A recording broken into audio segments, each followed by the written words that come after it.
It's time to go live-ish. The podcast that makes the offseason suck a hell of a lot less. From the creators of Dynasty Depot, the internet's only live auction site for Dynasty Fantasy Football. Here are your hosts, Nelson Burbett, Rick Taylor, and Fantasy Heather.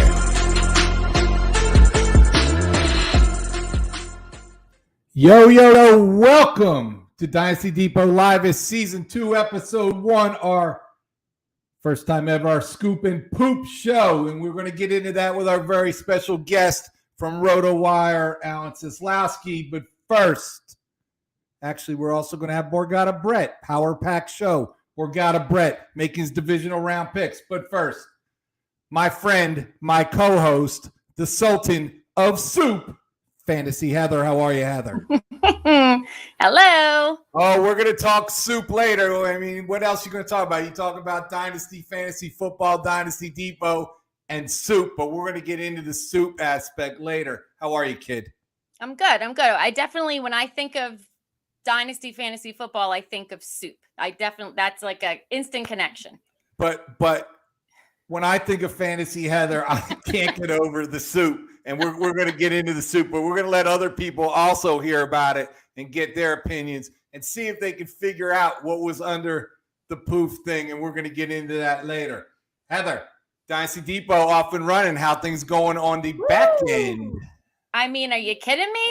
Like 500 teams in 48 hours or something for sale? Like it's insane. It's insane. It's a little rough. Over 100 teams sold in the first 3 days.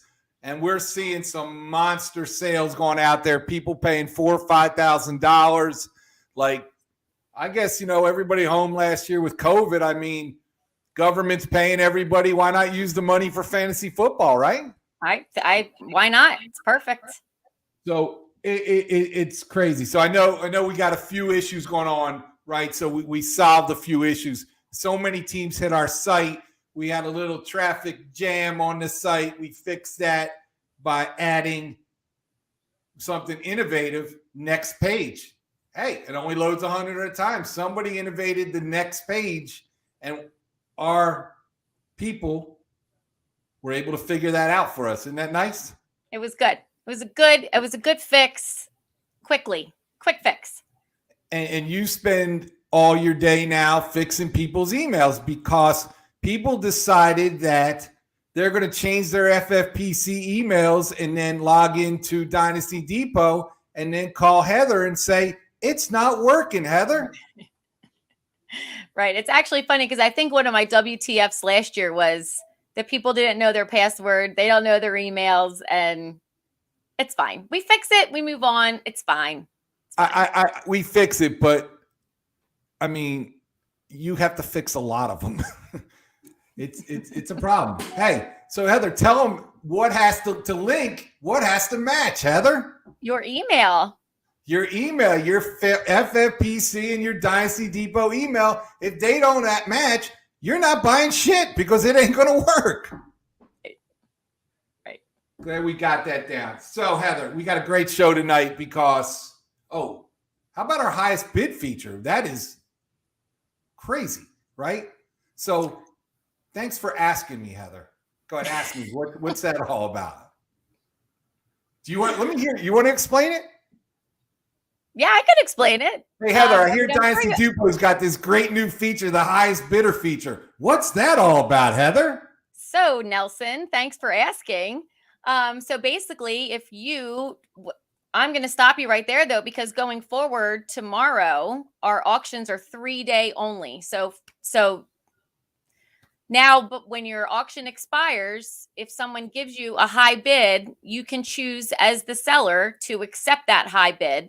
Whereas before, if it didn't hit the reserve, no deal. So correct. So you'll get an email and it'll say accept high bid or not. Hit accept if you want to accept it. Hit don't if you don't. Very important point before we get to our guests here. Our auction times are now 3 days as of Thursday. Why do we do that, Heather? Thanks for asking. I'm going to tell you. Because when we got popular somehow, somebody liked this great idea we had, and people are posting so many teams, By the time their team is 6-7 days in on an auction, it's buried behind 500 teams. And I don't know if you've ever gone on our site, Heather, but it takes a long time to sift through and analyze 500 teams. Right. So 3 days will constantly be refreshing, moving you up to the top of the list, and we can get a little turn and burn, right? Yep. Nope. It's been awesome. That's what we're doing. So let's bring in our very special guest tonight, because this guy, he goes from a guest on Dynasty Depot. He takes our one show we brought him in. He spins that into becoming America's guest. All of a sudden, we see him on, I don't know, what are those three ladies that sit around there? The what's that show? The View? The View, yeah. They wanted him to go on The View. And all this late night shit. I see him on Kimmel. Finally, the guy settles down and takes a job with the great Rotowire. And now I have to address him. I can't address him as America's guest.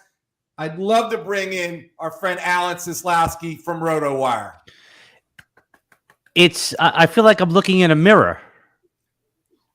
Listen, when you're good looking, and you have the same thoughts and the same ideas, you may as well just look the same.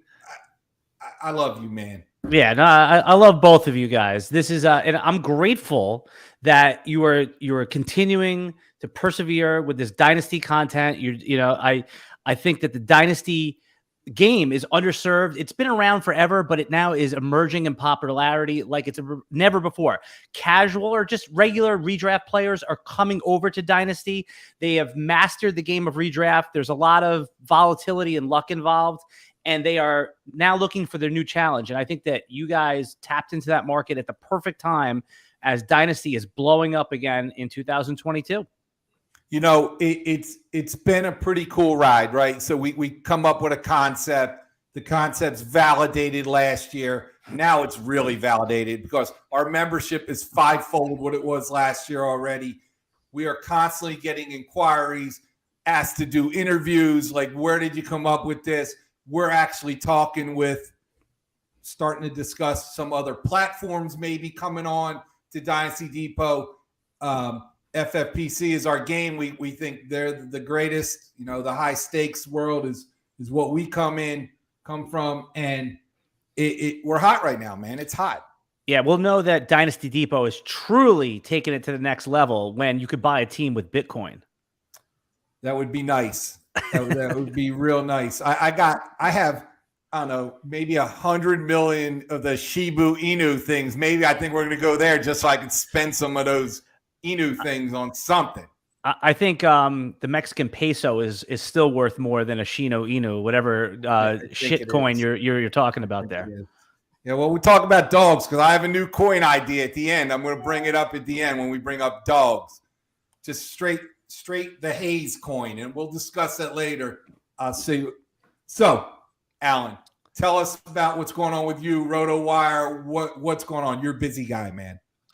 Yeah, I mean, like you, I love doing fantasy football content in the offseason. It's great doing it in season. We're in the grind. There's waiver wire, all that kind of stuff. But I think that true passionate fantasy football fans, this is the time of year where we emerge. There's less of us than there are because we know that a lot of people do their casual redraft leagues, their office leagues. They have fun with fantasy football, and then it's over.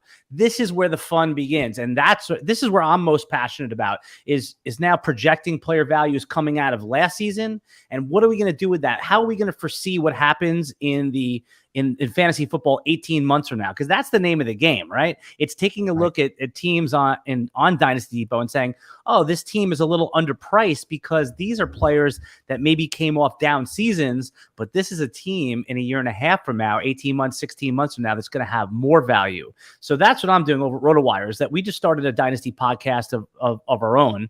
Every Monday we put out a new episode, and we're going to continue doing serving the Dynasty community and talking passionately about fantasy football, which is what we all love.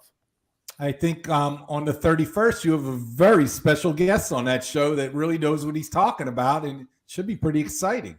Yeah, I was going to save that plug for the end, but since you talked about it now, we're going to have Dynasty Depot's own Nels V to talk some smack and talk some yang and just hang out and see what's going on in Dynasty. So, and then also we're going to be pushing Dynasty agenda all off season long.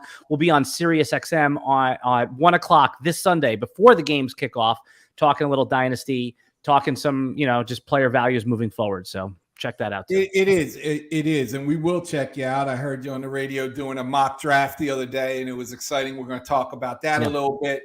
But it is an exciting time of the year, like you said, because the ADPs are just starting to establish in some best balls things that I was able to research. Have you done some best ball yet? I have not. I'm trying to pawn my 83 Dynasty teams off on the Dynasty Depot right now. Let's start there for a second. Okay. What are we doing? Like, cause I'm a little oversaturated in my teams too. I have 30 Dynasty teams, probably like 33, but 30 that are on single platform. And I know like when you make a commitment to Dynasty, you're supposed to stay in it for a while, but what is the protocol, the etiquette for maybe getting out of a Dynasty team? Now, obviously you solved that. You put it on eBay, the eBay of Dynasty, which is Dynasty Depot, and you sell it. Yeah. So you've actually solved the problem that I just brought up. So it's funny because when me and my partner Rick sat down and came up with this concept, the first thing we thought of when we went to FFPC to give our pitch in New York last year, 2 years ago, whenever we did it, was, are you worried that this is going to mess up the continuity of leagues? Because Dynasty, you have these people, who you can go do good business with, who are the schmucks, who are the quiet people. And what they said to me was really interesting. I didn't prompt you for this question, but it's pretty cool you said that. They said to me that there's nothing more exciting, okay, than when you start a new league and you're in with new people and you get to feel them out and who you're going to do business with. So when you go into a new Dynasty league, it doesn't disrupt it. It gets rid of the staleness of a league. When you're in a league for 4 or 5 years, you're getting new blood in there with new ideas in different directions.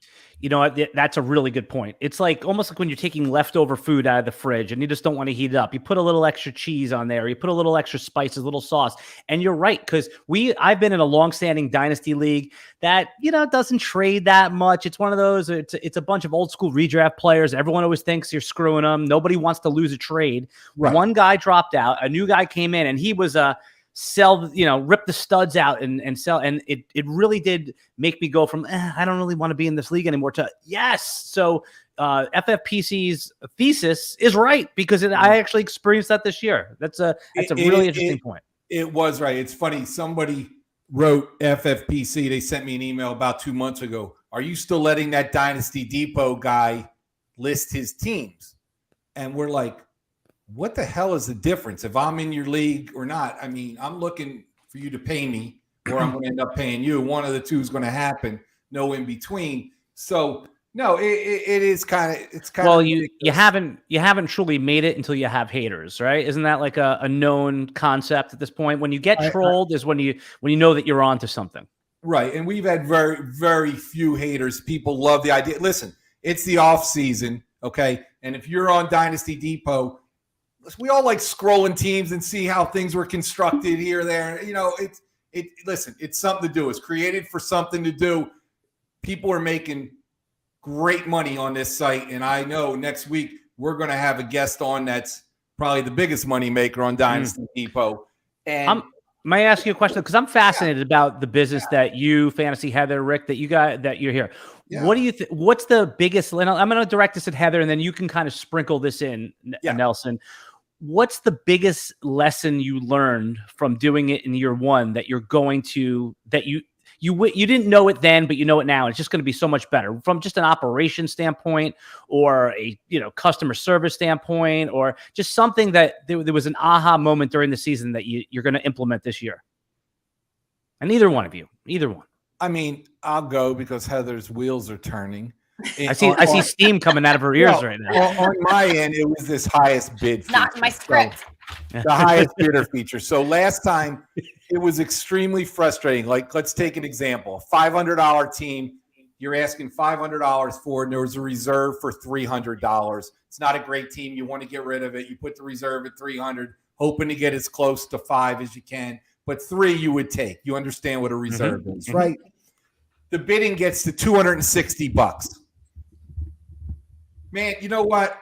I'm out of it. I'd like to get out. I'd like to go put that money to somewhere else. I'll take the $260. The auction ends. You don't get it. You put it back up. You're not guaranteed to get the $260.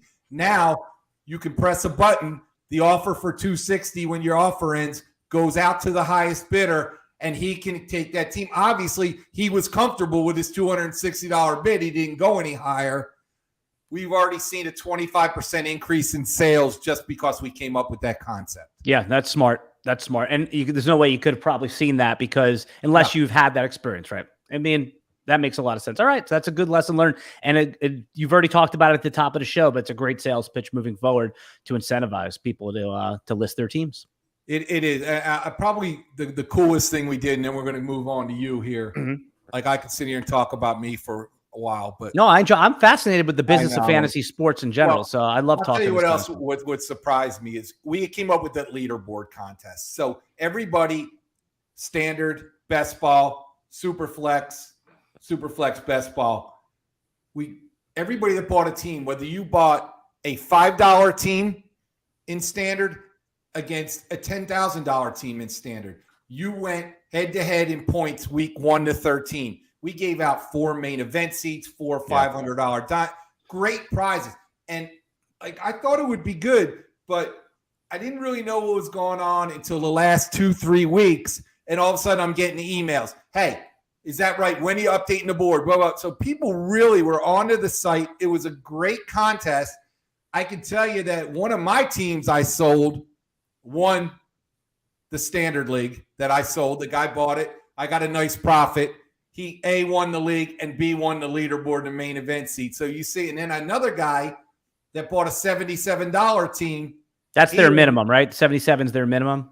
It's their minimum, correct. Right. I think he bought it for $25, spun it around, and won the leaderboard.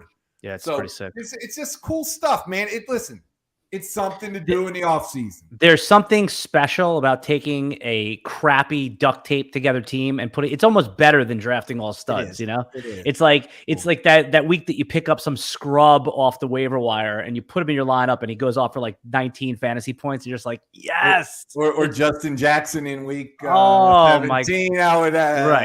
Right. So I'll take just a little quick second here, Alan, because the funny thing is when you talk about what I've learned in the last year, I mean, are you kidding me? Nelson's like fantasy football. I'm like, what? I mean, I know so much about things now and the passion that these members and the players these guys at FFPC, like we go out to Vegas and these guys are like, it's like a family. It's like a community that I had no idea. I mean, it was really awesome to see that and how like, honestly, it's like this community of what's interesting. Smart people, actually. Yeah, I think you hit on something good, and then we can go into whatever you want to talk about. But anytime you see a people that just have shared passions, it's like art to watch. It doesn't matter if they share a passion for cooking, for sports, for cryptocurrency or fantasy sports.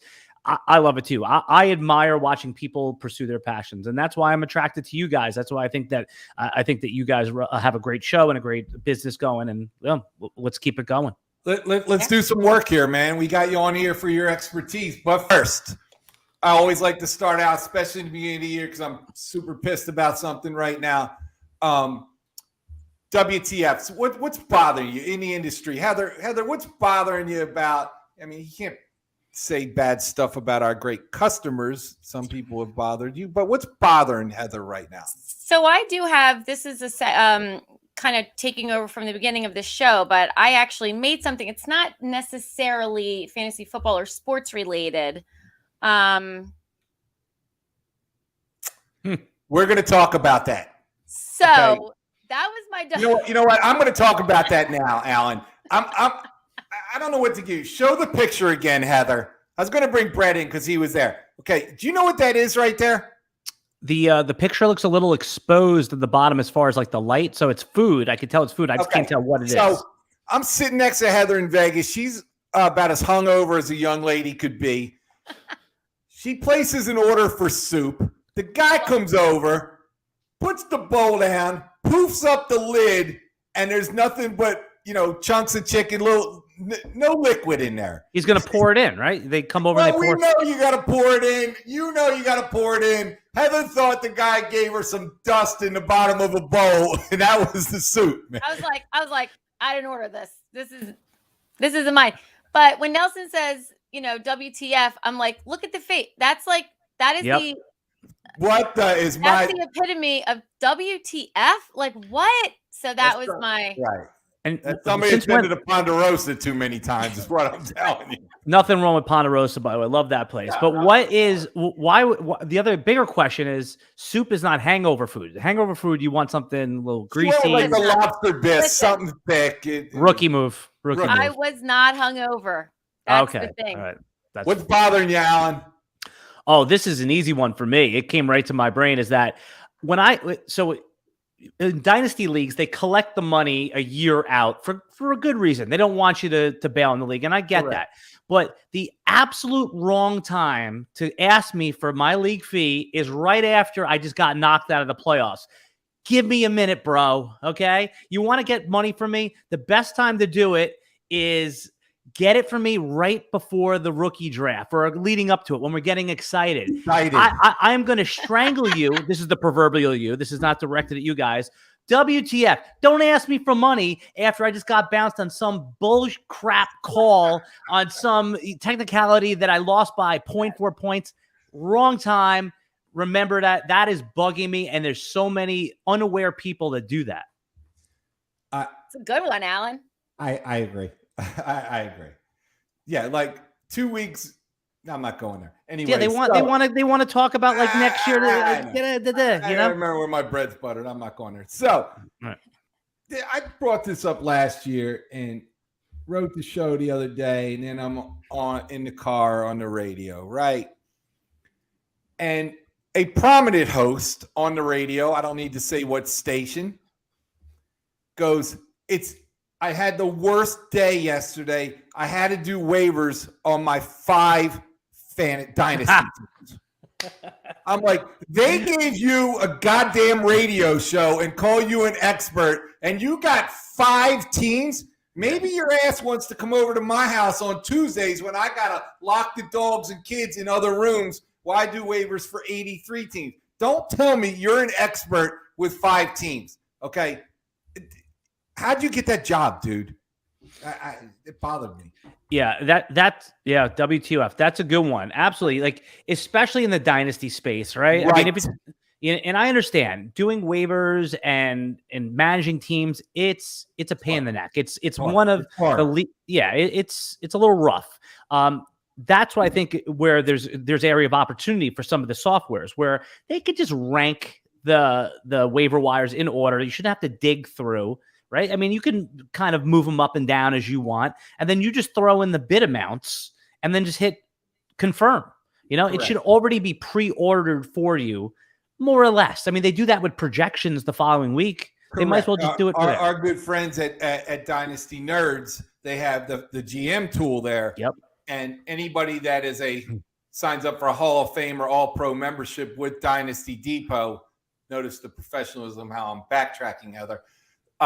They get this Dynasty Nerds membership for free. It's $59. It's cool. But they have that GM where you can load your teams. It can help you with trades. It can help you with all that stuff if you're not in the know. But I got to figure if you got your own goddamn show, you should be in the know, and your 5 teams should take about 6 seconds, right? Or you can come over to my house and be I mean, how hard is it? You sort by last week's points, and those are your hot pickups for the week. It's not hard, but you don't get a show when you have 5 teams. Right. You don't get a show.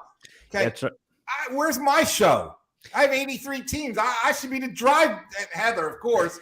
I should be the drive guy, the drive by, not the drive by. The morning drive, afternoon drive. And I'm going to let him keep his job, but the afternoon stuff, here we go. And I'm not saying what channel it is or what it is. So, brought you on, and we talked a little bit. There's some players, and I'm going to give you the player and the current Dynasty ADP. Obviously, it's really early, but I want to talk about some of these players because there's some interesting stuff with these guys. So hopefully you just did a draft. Okay. I'm in my I did one dynasty draft so far this offseason, the startup, and I've done 2 best balls. So I have a decent feel. I mean, that's not ADP, it's anecdotal drafts, and I'm also have up the Rotowire Dynasty Superflex rankings, which I just posted on rotowire.com, which they can see for free right now. But yeah, so I have everything ready to talk some ADP. So yeah, and we're just going to talk about a few players at each position, and I'm just trying to get a feel for a couple things out there. Some are controversial. Some have free agency issues coming up. Some have injury issues going on now. Doesn't matter. Some of that stuff's not going to be solved and you're going to be drafting people. So Let's start talking about some. Let's talk about a group of running backs here. Heather, can you pull that up for us? That's awesome. So this first guy, and I got an opinion on absolutely every one of these, but I want to hear you, and then I'll chime in if you don't agree with me. But I'm pretty sure we'll agree a lot. So Josh Jacobs right now, about 4'11". I don't know where he went in your draft. I'm finding about 4'11". We're talking single QB. We're talking single QB, right? Yeah. Okay. So most of the drafts I do are super flex, but I could kind of calibrate for that. That's fine. Yes, you can. Okay. So Josh Jacobs, I mean, it's not often you find a 23, 24-year-old first round player that produces every year and that gets no love, right? And we know why Josh Jacobs doesn't get the kind of love that some of those other players with a similar profile do. It's because he'd been disappointing for fantasy relative to his expectations, specifically in the passing game. But Josh Jacobs, I mean, he's got everything you really want from. I think he's undervalued, so he's a scoop in this particular. I mean, if you're going to attack the young wide receivers early, and I think that's where the dynasty market is headed again. Last year, it was let's get the running backs, let's get the young running backs, and then we'll just figure it out with the veteran wide receivers later. Specifically because there were so many good ones at the time, but I think that the market is going to switch back, and all in dynasty drafts specifically, we're going to see 6 or 7 wide receivers go in the first round, Nelson. Right. We are going to see that. Jacobs, and I don't want to spend, because we're going to go through about 10 guys. I don't want to spend too much time, but Jacobs, now you have to factor in a new coach, a new system. For me, he's a bell cow kind of guy. If he's going to be used properly, if you're getting him in the mid to late 4s right now, it's a scoop for me for sure. I think he's just going to continue to rise up the board when the new coach is hired. Yeah, you nailed it. It can't get any worse than it's been. And it hasn't been that bad. If he's going to be if he's probably going to settle in around RB 15, RB 14 in every time, and he might go like RB 18 in some of these drafts. Right. I like him. He's a buy for me next year. It's easy. I stupidly sold him. I traded him away. I was that donkey for like a first round pick and like a dart throw wide receiver. I've regretted that since I hit the accept button. Yeah, I like him moving forward here.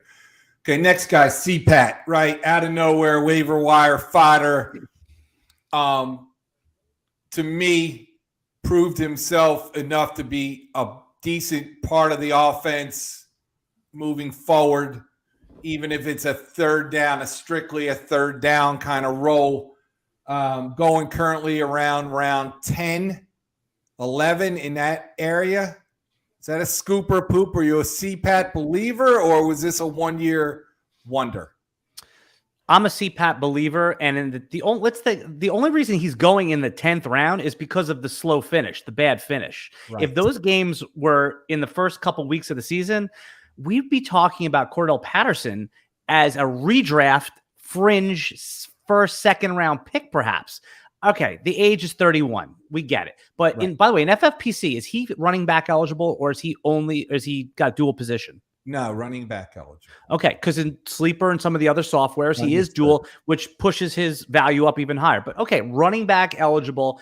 I like Cordell Patterson, one, because he doesn't have the mileage of a typical 31-year-old running back. And he was always good. He was always a dynamic runner on the return game, right? So if you're, again, tacking these wide receivers early, and I think that if he is named the starting running back again, if nothing changes in Atlanta, he absolutely is going to move up in ADP. Right now, this early ADP is because it's recency bias. Dynasty players, we try to pride ourselves on thinking 12, 16, 18 months out, but we can't do it. We only see what happened in the last month of the season. One question for you. Was his lack of success the last 3 or 4 weeks because of his success the first half of the season, and now he had to be game planned for? I just think he was banged up. He was out with an injury. Yep. And then after that injury, he came back when he wasn't supposed to come back. He was okay in that role.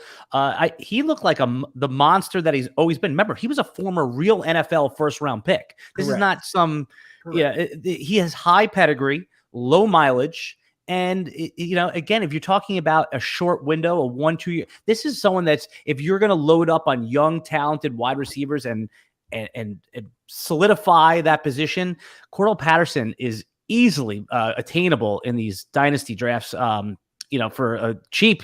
And if you just want to fill him with, like last year, it was Melvin Gordon. He was the veteran, old running back. I think that's Cordell Patterson this year. I don't mind that he had a slow finish. So you're scooping him. Scooping him. Round 10, you're scooping.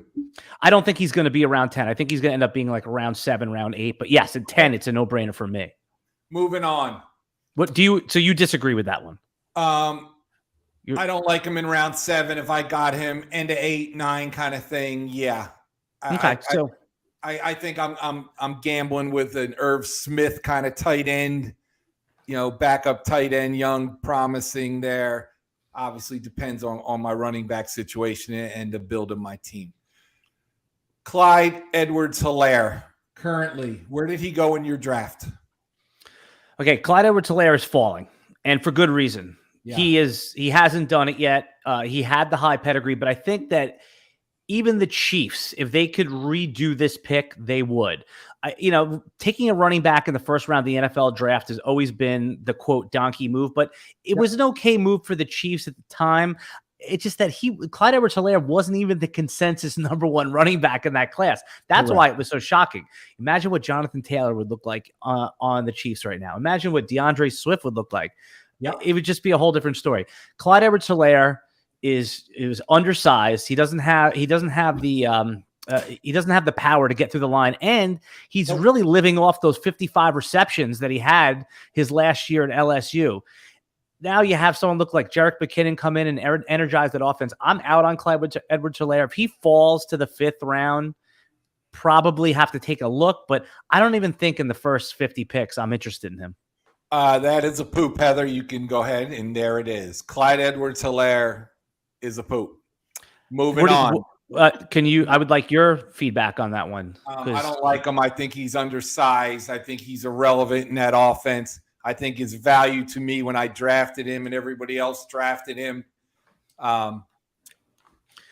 even after the rookie draft, he was going 1.6, 1.7 in the first round because everybody was anticipating him catching 100 passes a year out of the backfield, and that's not how he's used. He was going 1.1 in some of these drafts. 1.6 would have been. I saw mostly 1.6, and I was guilty of it 1.6. I don't like him. I don't see the value there. That's Mahomes' team. You could fit anybody back there. Darrell 1L Williams-esque. It doesn't matter. You see McKinnon, who's coming off his 19th knee surgery, look fantastic. I think he's irrelevant there. I will not be touching him at all. If I can get 110, 111 in the rookie draft for him right now, I take it. Yeah, if you're talking about you can get a late first, you would do it. I take it. I take it. Next guy, really confusing guy, being from Philly. Confused. I understand the situation. I see the situation. This guy has an immense amount of talent. This team is going to be a running team next year also because they're going to be staying with this quarterback that runs the ball and can't throw it very well. Miles Sanders. By the way, Clyde Edwards-Hilaire 6.2 in my Dynasty startup draft, super flex. So that's really like, that's I am 5-1. I am 5-1-ish. Yep. And then Miles Sanders in super flex went on the 6-7 turn. So let's call that the 5-6 turn for, Miles Sanders, I'll be back in on.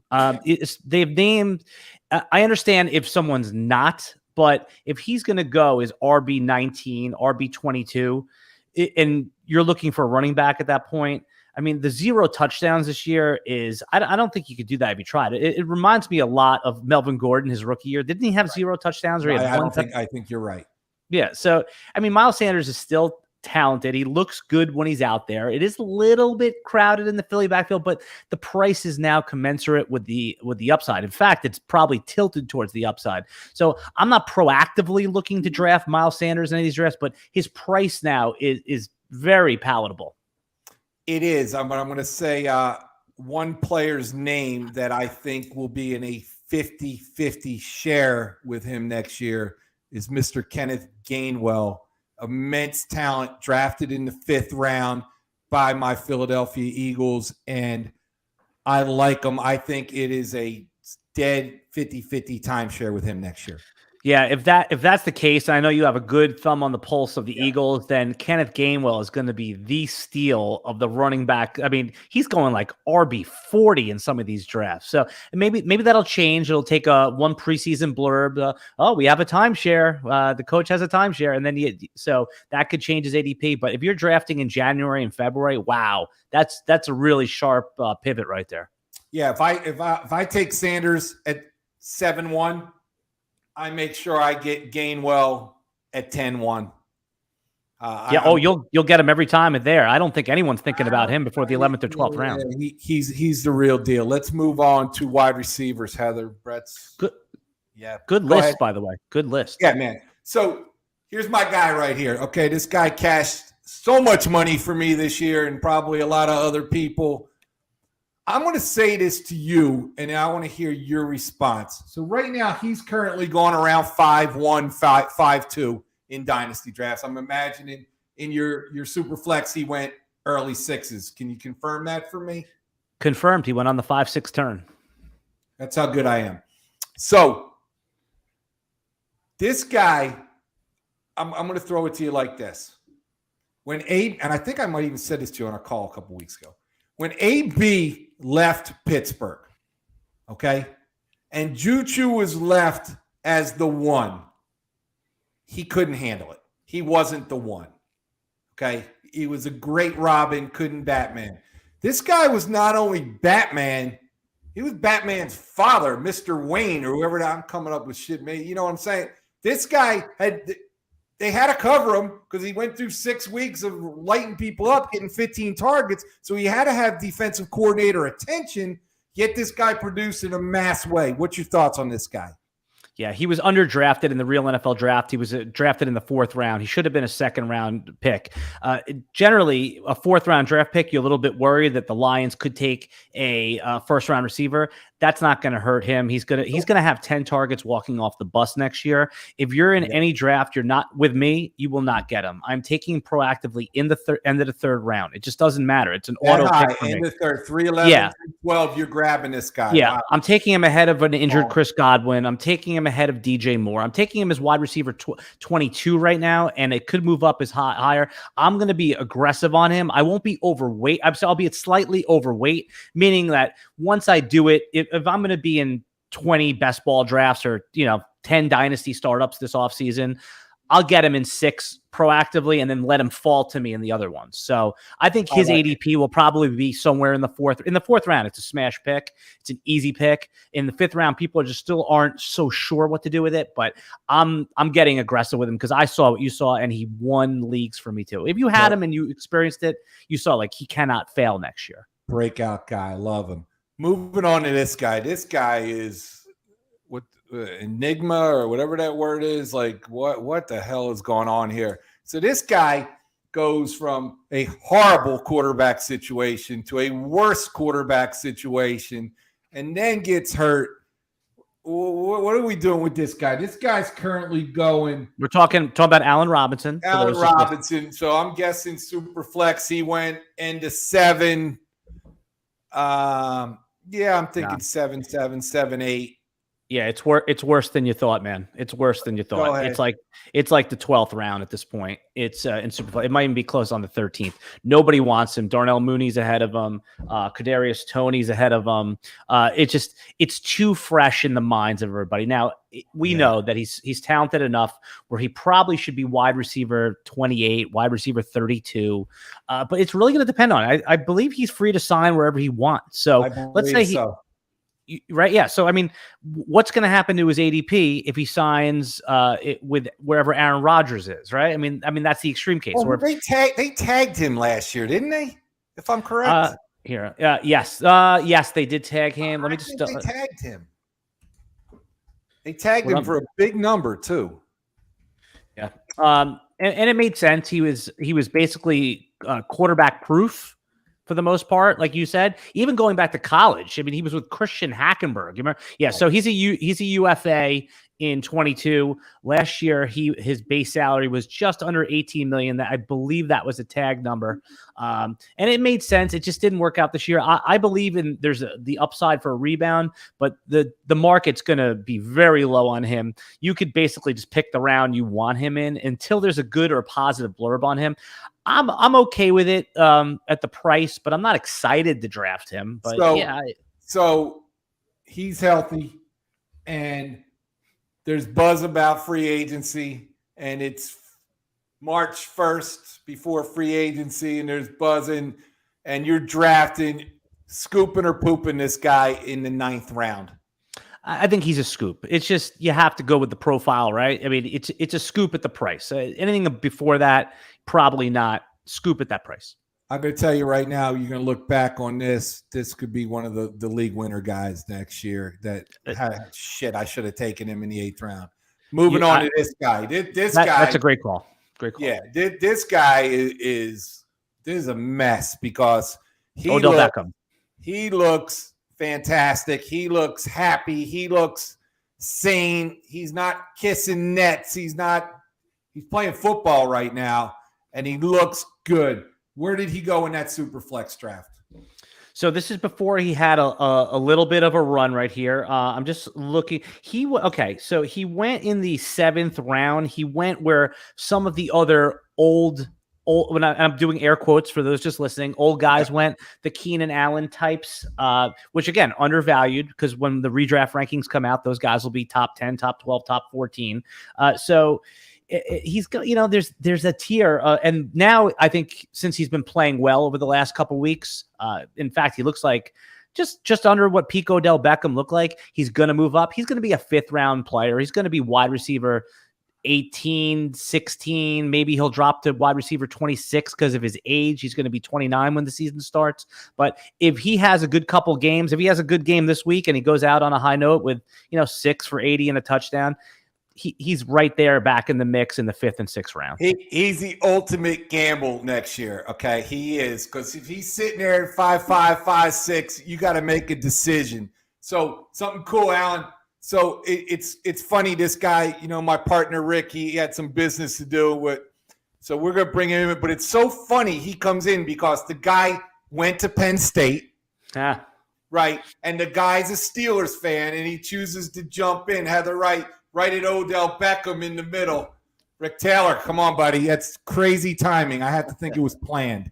Hey, guys. How's everybody doing? I was enjoying it, Alan. It was some good stuff. I was just sitting back here listening, making notes. Rick, you haven't changed a bit, man. You look exactly the same. That's a compliment, by the way. Thanks, thank you. Heather, is that a new globe on the back of his wall there, Heather? Is that the same globe? No, I think it's the same one. Only I upgraded my background, Nelson. Correct. I can't believe I had 6 months to make a change, and I got the same thing behind me. It's good work. We're moving on, buddy. Now, I'm sure you've been listening to what's going on here, getting some great info. Another guy, this guy is perplexing to me.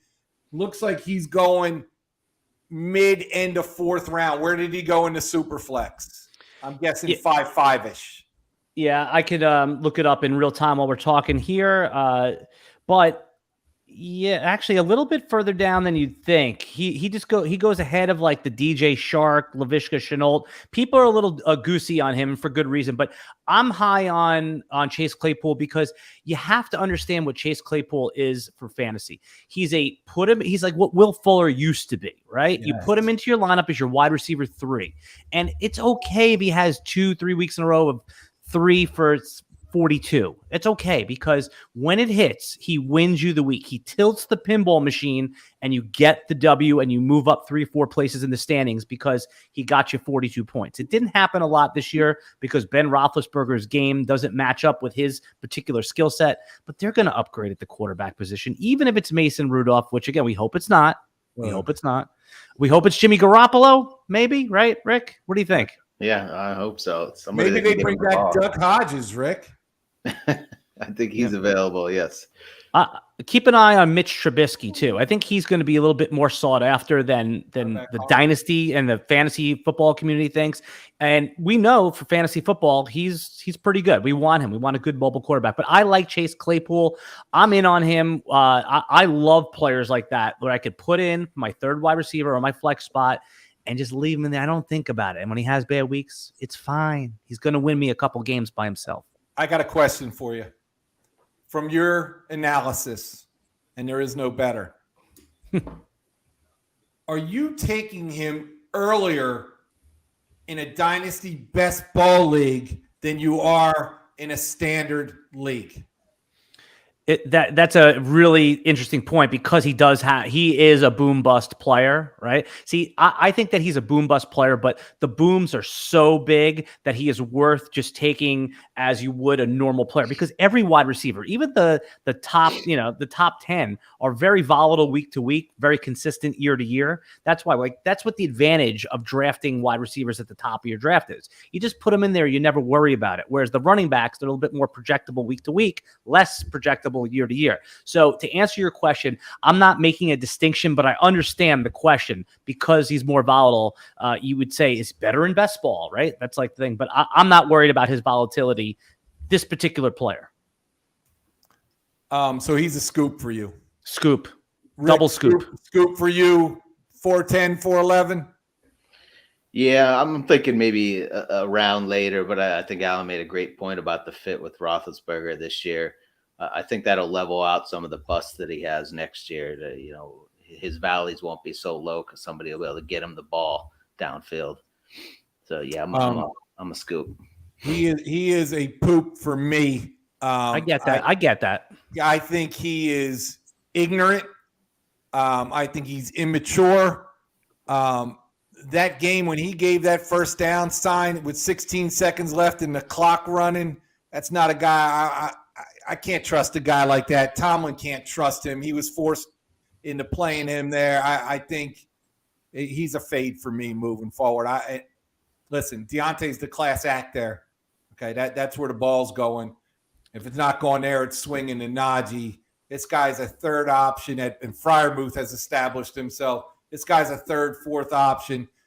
I'm not buying third, fourth options in the fourth or late 4, early 5 personally. Moving on.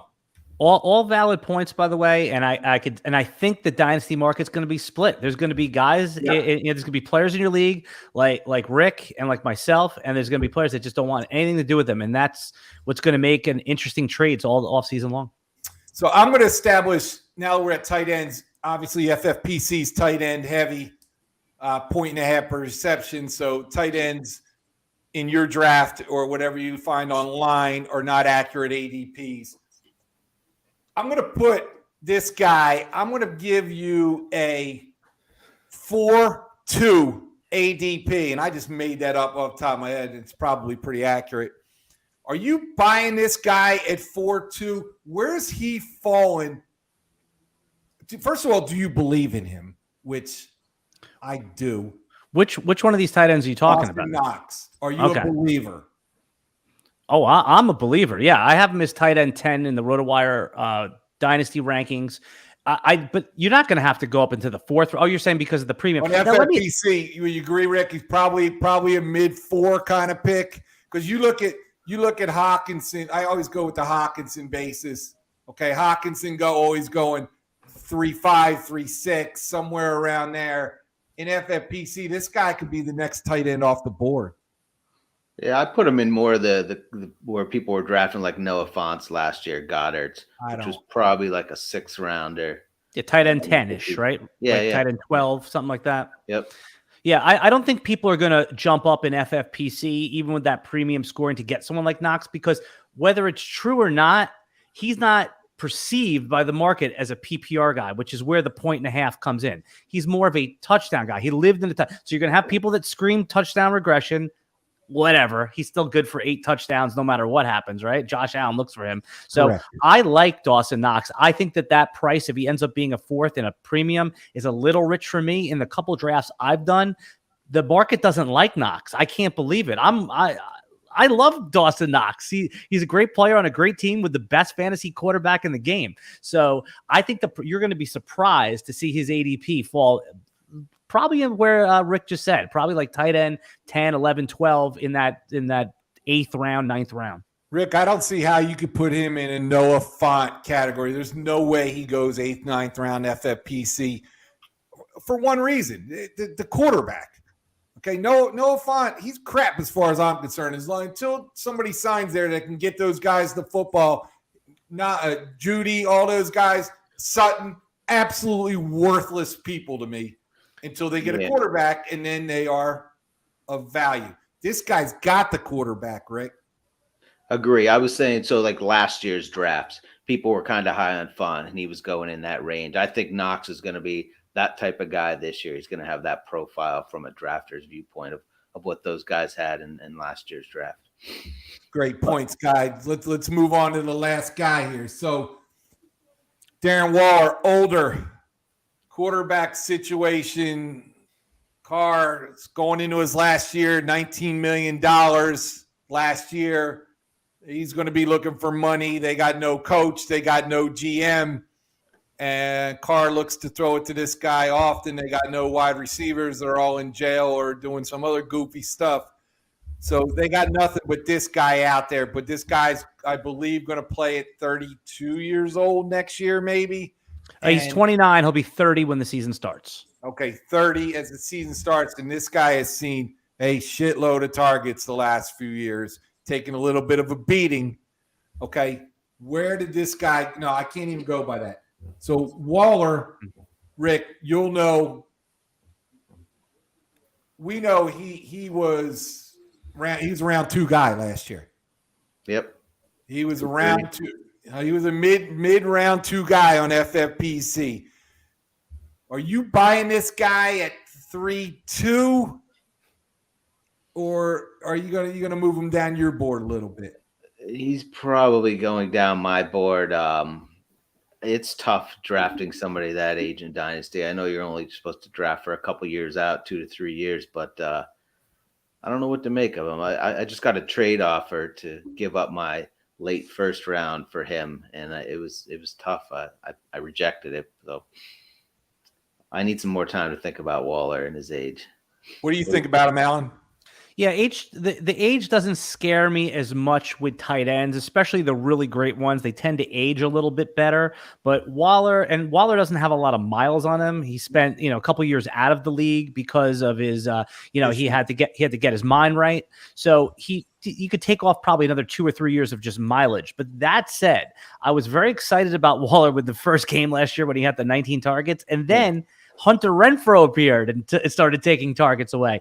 I don't think we can. I have on my personal board, the rankings I put up on Rotowire, I have him as the tight end 7 in Dynasty. I'll probably be the lowest on him, it sounds like. So in FFPC scoring, I probably won't get him because I'm not even thinking about someone like that until the 4th round. I'm okay pivoting to a Zach Ertz a little bit later on, age 31, with Kyler Murray in the PPR, in the 1.5 PPR format. I like it, guys. Thanks a lot. Quick question here, since you said his name. Where are you taking Hunter Renfrow? Oh, is that a question for me or for Rick? It is a question for you. Yeah, I'm Hunter Renfrow's a buy because ever since college, all he has done is catch footballs in big games. And now he got the opportunity. He flashed a little his rookie season too. And the dynasty market still wants nothing to do with him. He's going to be 27, I believe, when the season starts next year, maybe late 26. If you can get him for, your 2.5 rookie pick, I'm pretty interested in that. Or if you can give away maybe like an aging vet, I would take him over DeAndre Hopkins, for example. Where did he go in that draft, that super flex draft? Very late, like 12th, 13th round. Wow. Nobody wants anything to do with Hunter Renfrow. I want a lot to do with Hunter Renfrow. Yes. I do. I think that as the sharper players start to pour in and start doing drafts, we're going to start seeing his ADP rise. What do you think, Rick? I'm shocked at the 12th to 13th round. I think he was buried by the old ADP, and this was a draft that happened a couple weeks ago. Like ADP hasn't formed yet, Yeah. Right. Yeah, I think he's probably a 6th, 7th round is where I'll be looking at him in there. There's a ton of receivers in that range, though, so it's going to be, draft to draft. His value is going to be all over the place. He's going to take the plate. He's going to be the guy that's always disrespected in every fantasy draft we've ever done. Jarvis Landry, you get him in the 8th round, 9th. He's going to take that place in the 6th, 7th round. I believe in that. Guys, thanks a lot. That was pretty cool. Pretty cool stuff. It's early, but we got to start talking and thinking about this stuff. We are going to bring in. We got divisional round this weekend. Not many experts that drill the board like this guy drills the board. We're going to bring on our friend Borgata Brett. Let's talk a little gambling. Borgata Brett, good afternoon. Good afternoon. Oh, it is. What is it? It should only be like 5 o'clock in Vegas, right? Yeah. And I'm in the Blue Bell side of Las Vegas. Blue Bell, Pennsylvania side of Las Vegas. Hey, Rick, do you notice any similarities between the guests tonight and the host? There you go. I thought you meant the head, but take the wig off. I do see. So we could really, I could do the predictions. Brett, you can be the host. Alan, you can be the host, and Brett, you can be the analyst, and nobody know what the hell the difference is with us three. This is awesome. Yeah, Rick, I think I have to take us out. Who'd we lose? She did it on purpose because she wanted to see the three of us. Come here. Give me a hug, my long lost brothers. Give me a hug. It's a group hug. It's a hug situation. Can you imagine the three of us walking through airport security with like our Dynasty Depot shirts on? Brother. That's good. Brett, holding hands. Divisional round this week. Big stuff. Big gambling weekend for me going to be. And I need help. And coming off a great week last week. I was going to bring you on the show, but I had to see how you were doing on your picks first. And you proved yourself. And talk to us, big guy. Well, it was a year ago that we were sitting in Las Vegas, actually, for this weekend of the season, if you remember. But this is a tough weekend. I mean, look, we're all a little depressed. There's only 7 games left, then it's over. So we got 4 of them this weekend, and because of the extra wild card team and only one team getting a bye, a lot of the trends are all they're not the same, right? Because the 2 seed didn't have a bye, and up until last year they did. But there's a couple trends that I like, and then I'm going to give you a real quick rundown on the 4 games. And there's a couple bets that I'm making early, and I'll pass those along as well. So the biggest trend that we see this weekend is that the Saturday home teams are 21-3 straight up and 18-6 against the spread. So that's the most significant trend there is. Understanding that overall, the number 1 seeds are 25-11 straight up, but they're only 13-22 against the spread. So the 1 seed doesn't do real well. And the 1 seed does their worst against the 6 seed. And of course, that's the Green Bay San Francisco game. The 1-6 is 11-6 straight up, but only 5-11-1 against the spread. So just keep that in mind. Both the 1 seeds play on Saturday, so that kind of goes opposite of the other trend. But you just have to be a little careful. Keep that in mind. So let me tell you a couple things about these games. On Saturday, we have Cincinnati at Tennessee. Tennessee's a 3.5-point favorite. The total's 47.5. My biggest bet is going to be Tennessee, but I'm going to bet them on the money line. I'm going to lay 178 to win 100, and I'm not sure if I'm going to bet $500 or $1,000, but it's going to be a big bet. And I really like Tennessee to win this game. I really don't see how they're going to lose this game. Tennessee, against the other 7 teams that are still in the playoffs, is 4-0 against those other 7 teams. So I really like them straight up. I really like Tennessee to go to the Super Bowl. And I have a bet on that I'll pass along. I have 2 matchups I like in the Super Bowl. I'll give you the odds on those as well. Can I jump in? I want to ask Brett something. What do you think what would you make that line in the Tennessee Cincinnati game? If you were the odds maker, what would you make that line? Well, I think if everybody knew that Derrick Henry was 100% healthy, it might be 4 or 5 points. But I don't think it's going to be much more than that, because I don't think Tennessee gets any respect here.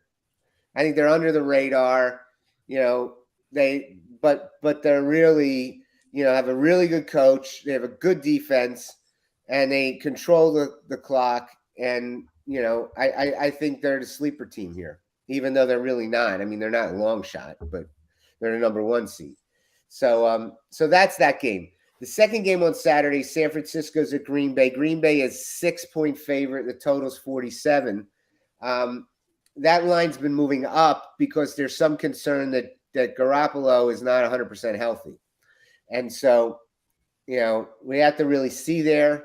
I would lean on playing San Francisco, but until I know if Jimmy G's 100% healthy, I'm not doing anything on that game. But that would be a small bet on San Francisco. On Sunday, you have the Rams at Tampa Bay. Tampa Bay is a 3-point favorite. That line, the early line, was Tampa Bay -2. Went to -1. It went to -4, and it settled right around 3, and it's probably going to stay right around this 3 number unless something goofy happens. The total there is 48. All right, here's what you need to know. In week 3, the Rams in LA, they beat Tampa Bay 34-24. They led the whole game. Tampa Bay scored with 1.5 minutes left to make it 34-24.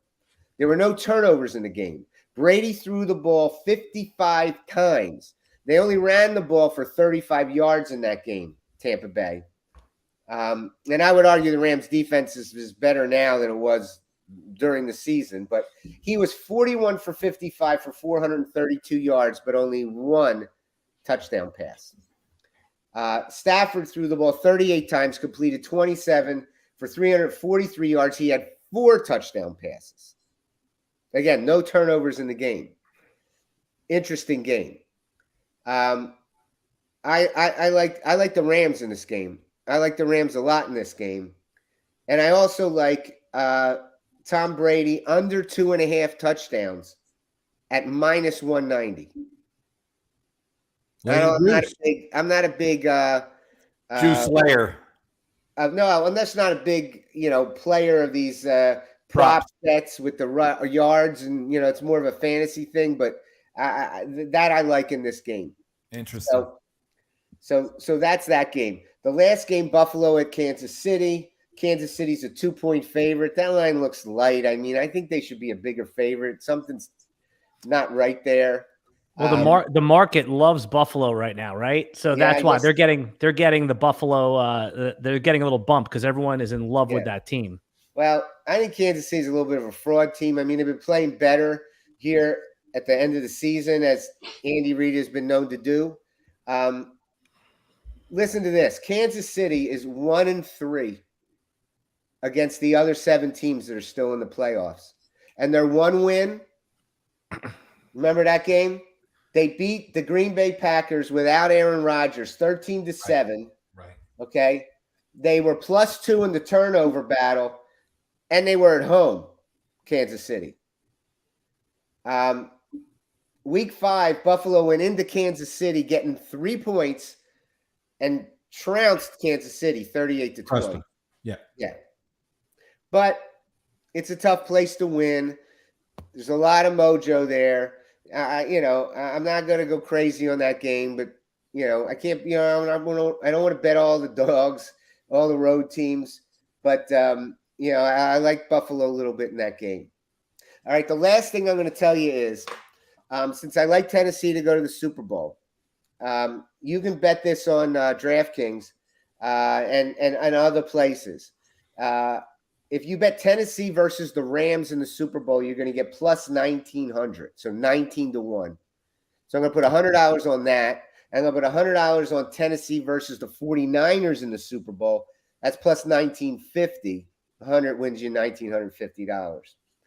So those are a couple long shot bets, and that's all I got for you this weekend. That's pretty good. What do you think, Rick? Have you ever seen such a wide open tournament? This feels like an NCAA tournament where like literally anybody can win. This is one of my favorite years of the playoffs so far. Well, usually there's at least 1 or 2 double-digit favorites in this round because you usually have 2 teams coming off of a bye, right. And if they're playing somebody that got through as a 4-5 or a 6, there's usually a big line, and there's no big line here. If Garoppolo's healthy, that Green Bay line will go back to 5 or 5.5 or 4.5. 5 is a number that doesn't mean really anything in the point spread scheme of things. It's a dead number. So there's really no difference between 4.5 and 6, but and anyway, that's what I got for you. Hopefully we make some money. So your best bets for the week are Tennessee on the money line. Yep, minus 190. And the Rams in Tampa Bay are my best bets. Rams getting 3 and Brady under 2.5 TD. I like that. Yeah. But I don't make big bets on those things, but I like that a lot. Yeah. 2.5 passing TDs, or is it any TDs? It just says 2.5 TDs. Because Brady does sneak him in from the one. That's why I asked. He does sneak him in. If you want to hedge that, you could bet Brady to rush for less than 1.5 yards. Minus 120. It's good stuff. Ricky, any idea? No, I got to think about the Tennessee thing because I was on the opposite side of that. Me too. Me too. Brett gave me something to think about. I'm with you, Rick. I was on the other side for a minute, but he made a persuasive case. Look, Cincinnati, they kind of achieved their goal last week. They won a game in the playoffs.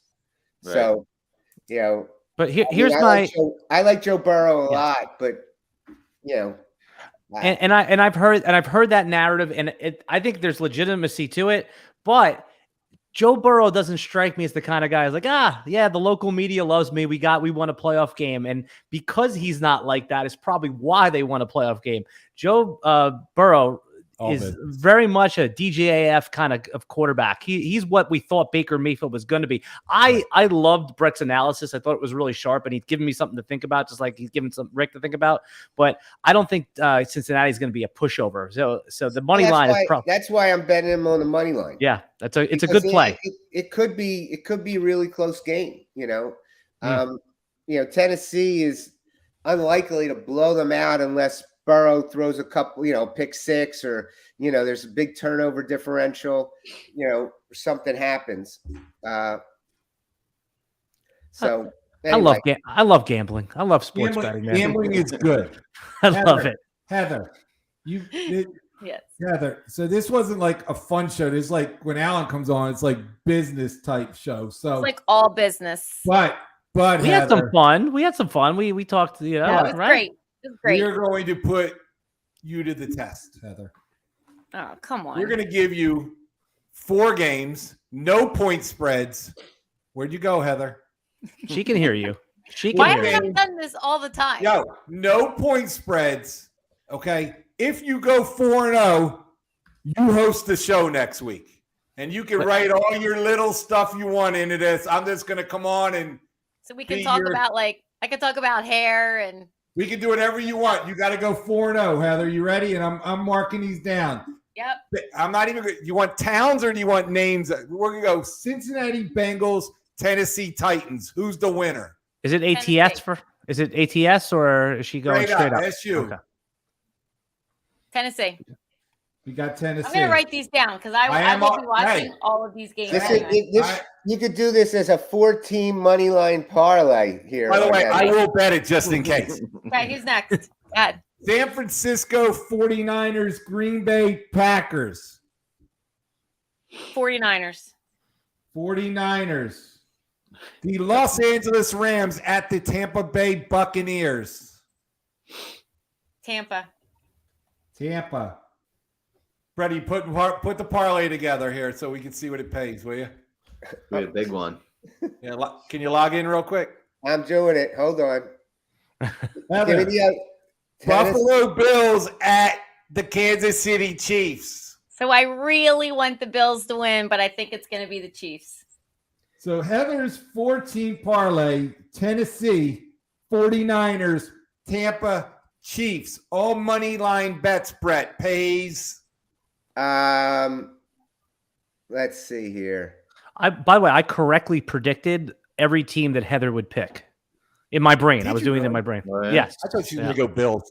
I I want the Bills to win, and I don't want Tampa to win. But you love Mahomes. Right? She's got 3 favorites and 1 dog. Okay, right. So $100 wins you $1,327. 100 pays $1,327. Bet it. You know what, Heather? We are going to bet it. Okay, we are going to bet it, and get me a new light if we win. We get you a new light, but if you hit this parlay, Heather, you got to write the show. You're the host next week. Okay. And I'll be happy to come on. Yep. Right. Knowing I would have cashed that ticket for a few bucks, so I will hedge against that. Guys, great time with you guys tonight. Great way to open the season. Alan, cannot thank you enough. Alan, where does everybody find you at, brother? Twitter at Alan Seslowsky, Instagram, same thing, at Rotowire, and then also Sunday, if you're driving around your car, turn on Sirius Radio. We'll be on there from 1 to 3 before kickoff, talking fantasy football, dynasty fantasy football, and breaking down some games. So this Sunday, 1 to 3. Awesome. Borgata Brett, you will post these picks. They need to be documented, dude. Everything's documented in the gambling. You'll post these picks. Where can they find Borgata Brett? On Twitter at Borgata Brett. Pretty simple, man. All business. Brett, you're the best. Yeah. Oh my God. Like talking Rick Taylor and Brett Road. What a conversation that is. The best. Well, what do you want me to say? It's awesome. No, that's all you can say. It's great. Ricky P, the first thing happens when we hit this parlay is we buy you a green screen and remove that map. No, I want Rick. I like Rick. I want him 5 years from now when this show is on. I want that same everything. I want that same, just sweatshirt on there. I want that background. I want Rick's beautiful smile. Me too. Don't change a thing, Rick. Look at that picture right there. Super Bowl champions in the stands right there. That's beautiful. It's the best. Borgata Brett. Heather, give us something, will you? Who's next week? What's happening? I'll tell you after you give us something. What? That. Oh, yeah, I already did this. You guys know Twitter at the Dynasty Depot. And obviously our website, dynastydepot.com. This is my new man. I told him he'd be on the show tonight. I had to bring him on. It's my man Hayes. He had to come in for a little say hi. No. That's my man. Next week on the show, the greatest dynasty, one of the great money winners in dynasty history, the greatest supporter buying and selling of dynasty teams on Dynasty Depot. Next week, one half of the greatest combination in fantasy history, Mr. Seth Collar, guaranteed me to be on his show. He's very shy. He doesn't come on shows, but if he wants his main event seat that he won on our leaderboard, he'll be showing up next week. So For Alan Seslowsky of Rotowire, Borgata Brett, Ricky T with the map, Fantasy Heather could be your host next week. The parlay, the parlay's going in. We out.